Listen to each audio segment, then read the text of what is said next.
Busca lo más vital nomás, lo que es necesidad nomás, y olvídate de la preocupación. Tan solo lo muy esencial para vivir sin batallar, y la naturaleza te lo da. Donde quiera que vaya, donde quiera que estoy, soy oso dichoso, oso feliz. La abeja zumba siempre así porque hace miel solo para mí. Y las hormigas encuentro bien y saboreo por lo menos 100. Bueno, en esta versión de los bolos, Darío tiene que tirar, según él, con esa bola amarilla, el bolo que está tumbado, y el bolo que está tumbado va a tirar a los demás. ¿Verdad, Darío? Pues venga, a ver, muéstranos.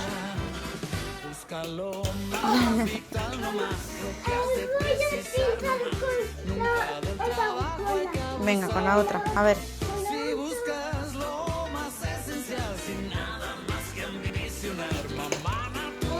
Casi. Cuando tomas un fruto con espinas por fuera y te pinchas la mano, te pinchas en vano. Tomar espinas con la mano es malo, en vez de la mano se usa siempre un palo. Mas fíjate bien, usarás la mano cuando tomes la fruta del banano. ¿Aprenderás eso tú?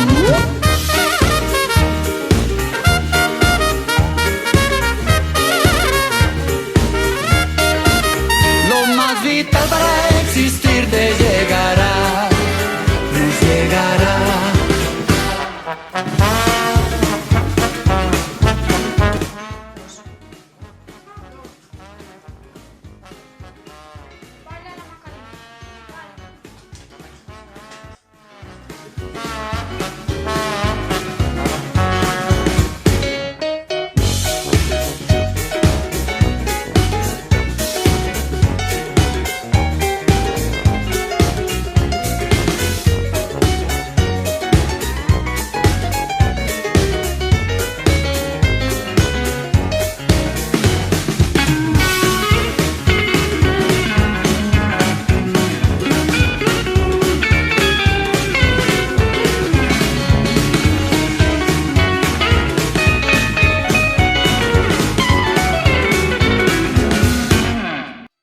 Compadre, esto sí que es vida.